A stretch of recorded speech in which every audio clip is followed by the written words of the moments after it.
For me, the clear winner at the Combine at the running back position was Kenneth Walker III. The Combine can be kind of corny and pointless sometimes, but other times it really confirms what we see on tape and makes us even more sure of what a prospect truly is. And this couldn't be more true for Kenny Walker III, Wake Forest running back who transferred to Michigan State to win on the award for college football's best running back his first year there and be a Heisman finalist. There was a lot of talk about the running backs and all of them looking to boost their draft stock, and there was a question who would be the first back taken off the board. And that question might have been answered the other day as Kenny Walker put on a show and answered a lot of unanswered questions that we had looking at his tape. It really became a two-man race between him and Breece Hall. So in today's video, we are going to be covering Kenneth Walker, look at his tape and go over his strengths and weaknesses, cover who his NFL comparison is, and where he should go in the NFL draft. There's a lot to talk about, so let's get right into it.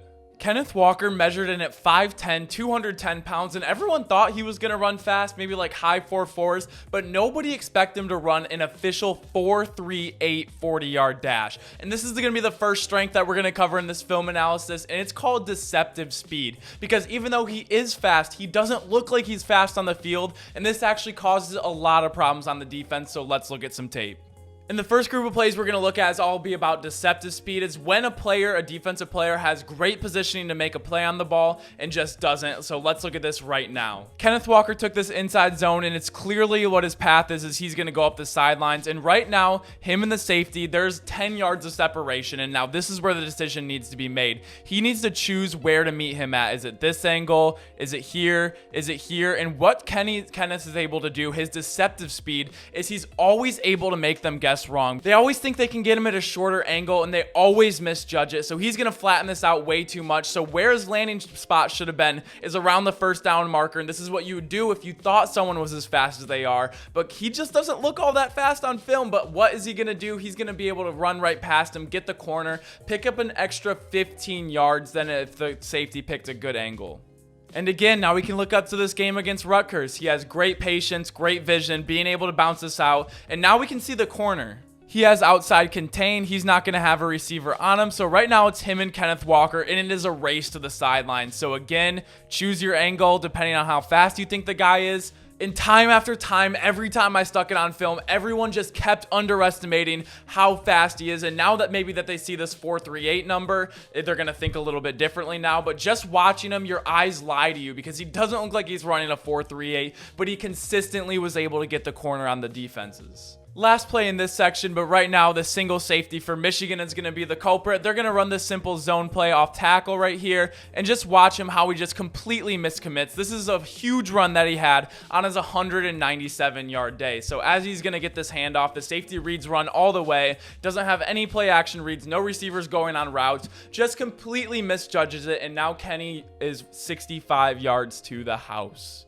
And in his 2021 season, he had 263 carries, 1,636 yards, which is 6.2 yards a carry, 18 touchdowns, and 0 fumbles. And he did a lot of this by having deceptive speed, but his vision is probably the best in this entire draft class, and more specifically, his second level vision. I'm going to give you a few examples of that right now. So he's going to get this inside handoff, and his peripheral vision and his awareness and his body control is so good. He knows number 5 right now is taking the worst angle. He's not even going to give him a look, not give him a stiff arm, because he knows he's just not going to be able to make it. But once Kenneth Walker gets to the second level, this is where he can be so dangerous because he reads his blocks and he reads the defensive player's hips so well. So as he reads his block, he's going to cut this back out to the outside, and now he's going to see both these defenders' hips turned, and so he's going to take advantage of this, cut it back across their face, break it upfield, see number 17, his hips are turned, going to cross it back over his face now, and now that he sees number 23 is squared up on him, he's really not going to be able to make a solid juke move on him.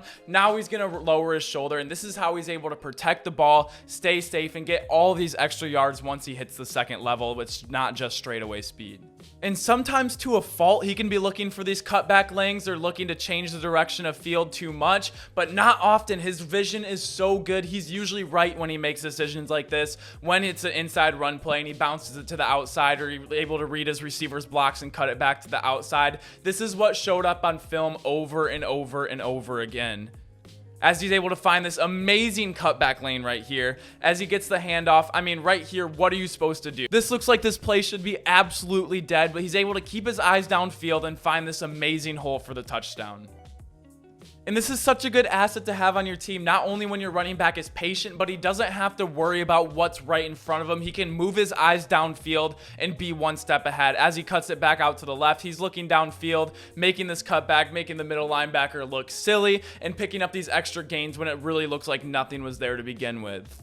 And it's all calculated as well. This could look like a very big negative play as he takes this to the outside, but I really don't mind this at all. So as he's getting spun around right now, this is where it could become a problem. Right now, he's about at the 38-yard line, and if this defensive guy is right here and he's going to bow back all the way around across the field, I would have a huge problem with this. This is something you don't do after the pee-wee level of football, but what he's going to do is he's going to see everyone overcommitting right now and his blockers setting up on this side, so he's going to take it straight across the line. He's not going to lose any depth because right now, if he's going to run in here, he's running into 4 bodies and it's for no gain anyway, so he's going to take it straight across the field. Even if he gets tackled trying to do this, is going to be the same as if he just got tackled right here. So I have absolutely no problem with this, but he took it into his own hands, reverse field, read his blocks, and this is where he can be so dangerous, making something out of nothing.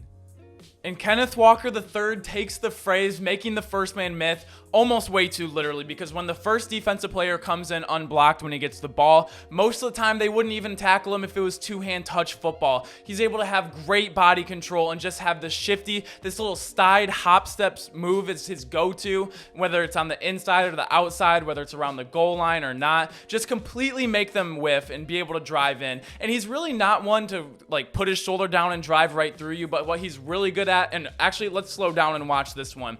This guy, number one right here, could not be any more centered and squared up in the hole. Kenneth Walker's squared up right with him and just completely makes a miss where he can't even touch him. I mean, that is so embarrassing and so impressive on Kenny Walker's part, but he's really going to take like these glancing blows. He's not going to try and drive right through you, and I absolutely love this because more often than not, this is going to be in the fourth quarter when people are trying to make more arm tackles. You're going to be able to run right more through them. And his shelf life, he had 263 carries in his junior season. That is going to be a lot. Running back shelf slice aren't that long, and so him taking glancing blows and not running right over people like he tried to do right there all the time, I think is going to be great for his body overall. And like I said again, he's really not prone to fumbling. He had 0 fumbles in his whole entire career. It is one of his biggest strong suits, and if we're going to look at this the same way we look at quarterbacks, this is one of the most important things we can look at.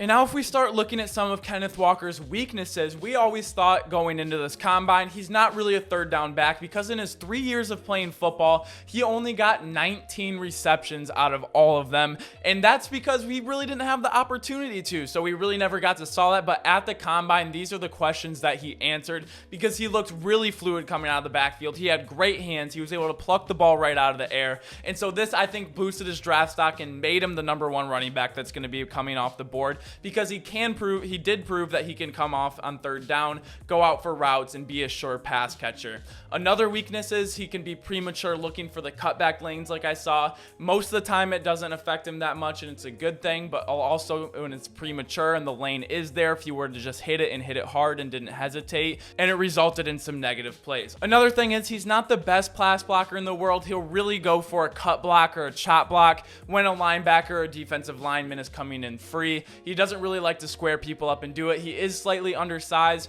but he doesn't have the worst frame in the world, especially running a 4.38. That's going to make up for a lot of his being undersized, but he does have a really good frame where he can put on some more muscle and some more weight if that's what the NFL teams want him to do. But I really think his great level second vision, his patience, his deceptive speed, his great body control and great taking glancing blows, and the fact that he doesn't fumble the ball is why he is the best running back in this year's draft class. But let me know what you guys think. This is what I think about Kenneth Walker. Let me know in the comments down below what you think. Make sure to like this video if you like videos like these, and make sure to subscribe if you enjoy daily sports content. I appreciate y'all so much. Thank you so much for checking out the channel, and as always, I will see you all tomorrow. Peace!